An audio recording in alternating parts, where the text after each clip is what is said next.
Last Sunday I was taken completely by surprise. One Punch Man Season 3, Episode 6 was the lowest point in the entire series, but not only that, it was the lowest point in anime history, being the lowest rated anime episode of all time.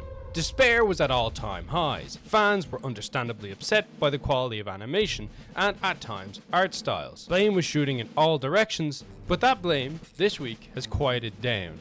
At least for the past few days. Mainly because of the release of Episode 8. Episode 8 was a very much appreciated breath of fresh air. For the past 7 episodes, we've got slight movements of animation and lighting, PNGs, that, to be fair, are well drawn, but they're still not fully animated. This is an anime that people expect to move, and to be impactful, like this very episode. This episode isn't something that is unbelievably high quality, but it is a standard of quality that shows that JC staff, if given the right budget, time, and organization, can create something genuinely worth consuming and genuinely living up to the One Punch Man name. This video isn't supposed to be talking about the drama of previous episodes. It's only about the people who made this episode worth watching, the people who deserve more credit than any shadow company or committee. So let's get into it.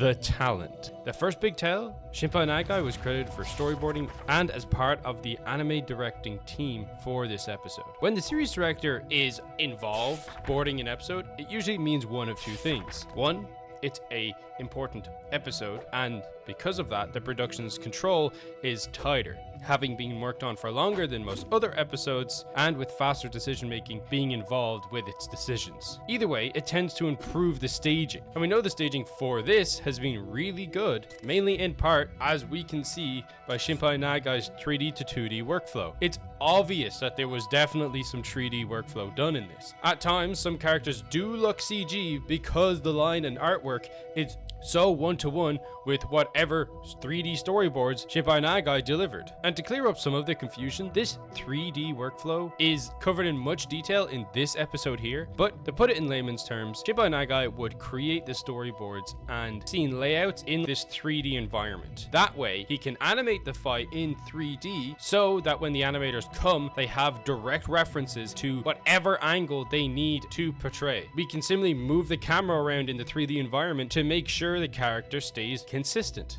This is why in this episode we have none of that weird movement that we saw in previous episodes, where it was jerry-rigged together in this like Frankenstein-like style. Everything here is drawn from those 3D references. So scale, positioning, camera angles, the whole lot is set in hard, making the animator's job so much easier because they literally just have to draw on top of the storyboards. Notice how often the fight composition keeps clear silhouettes and does not blur sword paths with noise like in previous episodes. And it's really nice not only to see that this episode in general got more breathing time than the rest of the season, but that Shinpai Nagai's storyboards were actually used to their fullest extent by the animation and art teams. But covering the rest of the direction. Episode direction. Why this episode, camera timing, and animation finally held together. Credits include Shinpai Nagai, Tetsuhiro Tanaka, Maisugi Ishida. The reason I'm calling this out on top of Shinpai Nagai's previous credit is that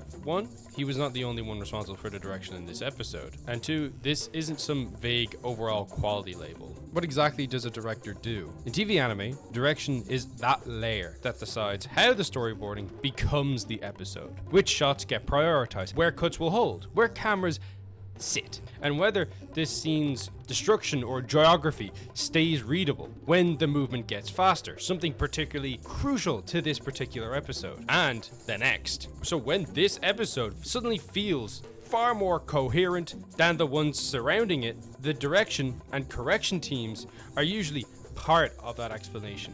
Because this was a priority episode, we actually got to see what JC staff are genuinely capable of while not under that tremendous time restraint. This isn't people saying JC staff can really cook with this. It's actively showing what they're capable of when given the time, like shows like JJK, Chainsaw Man, and all your other big wig shonen anime that have insane levels of animation. These directors were responsible for delivering us this when they had nothing to work from. So Tetsuro Tanaga is a very useful credit here because he has a background connected to like digital direction and CG related roles, much like Shinpei Nagai, a wide array of experience with 3D modeling in anime. So a perfect candidate for Shinpei Nagai's 2D to 3D pipeline. CG animation isn't better, we all know that, but he seems to be very capable of using that CG in Nagai's workflows, keeping the background perspective stable during fast motion, planning the camera movement around the fights that are going to be happening, and to make sure scenes don't feel like the debris is simply sliding across another image, rather that it is all one coherent environment, which is very visible within this episode. The difference between a normal anime project and a TV project is, well, if you think about it, TV shows tend to have lower budget, far more tight schedules in general. CW's The Flash would never be able to have the time, effort, and budget put into its CG effects as certain other projects do. So they know their limitations. Use this 3D model for The Flash that looks jank as hell, but for the purposes of a weekly TV show serves fairly well. And of course then there's Shinpei Naga in the middle of all this. Him doing the storyboards and being part of the directing team shows that he actually had control as to how his storyboards were adapted into the anime. And I don't think it's any coincidence that because of his directing, he was able to take full advantage of exactly what those storyboards meant and how they were supposed to be portrayed. Shinpei Nagai has storyboarded material in the season in the past, and pretty much every episode apart from this one and maybe one other have been really quite lackluster. But here we can see that his storyboards have been getting the treatment that they deserve because he's the director.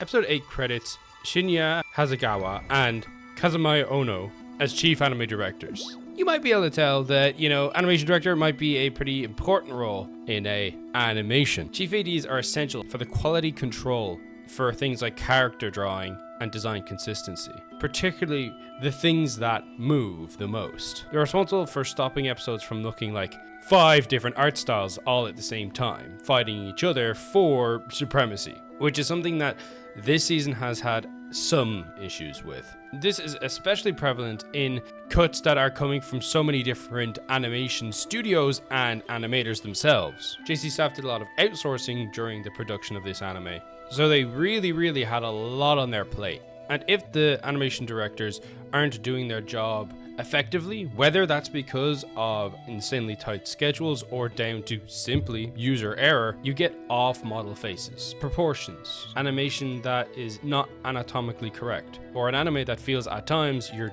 just shifting between shot to shot with expression changes rather than a seamless transition, and off-character design. Things like certain characters not having the same forehead length or jawline. These are moments that kill credibility in its animation, and it's their job to combat that.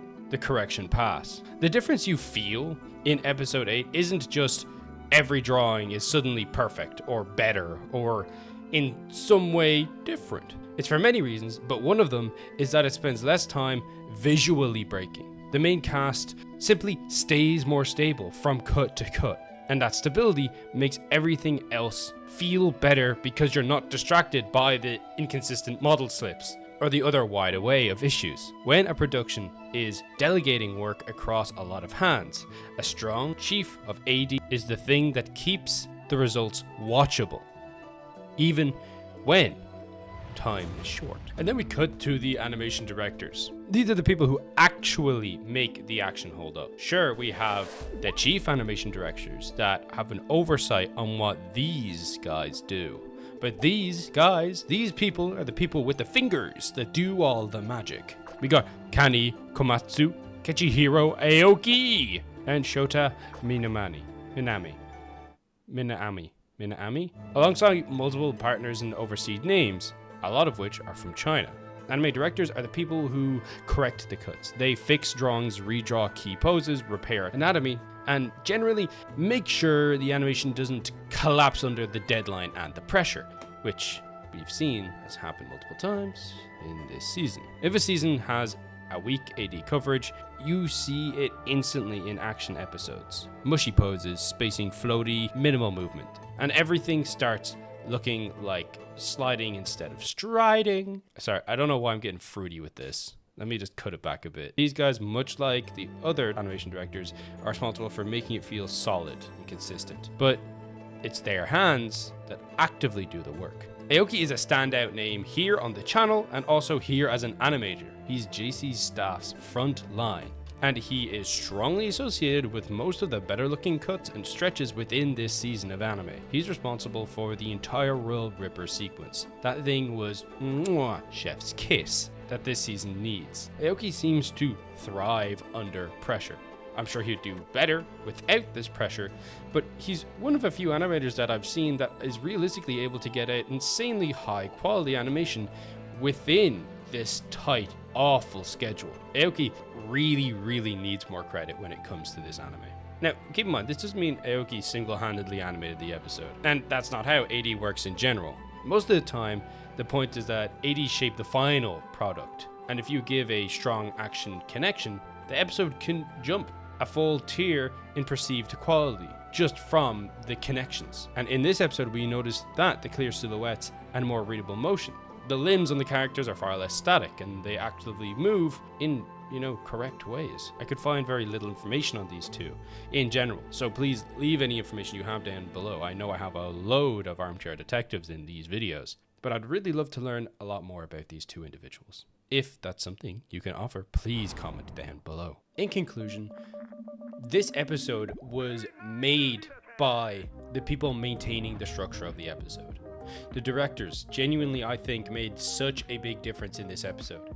There is so many people working on this episode that if it wasn't well managed, it would be a chaotic mess of completely off-model art and animation. Sure, there's moments where characters are off-model, but it for sure could be a lot worse. I can only dream that this is what the rest of the season is going to look like. I doubt it will. There's a hope that we can end season 3 with a okay rating. That's all I could really ask for. Something that the people who, to pay respect to the people who worked really hard to make this possible for us. Whether you like this season or not, you got to admit a lot of hard work went into this. The tight schedule has its effects. Genuinely, I really hope this season does monetarily well. I want more One Punch Man, and I don't mind who does it. I honestly would like to see JC staff have another whirl at it, just with more time. But regardless of all that, thanks for watching the video.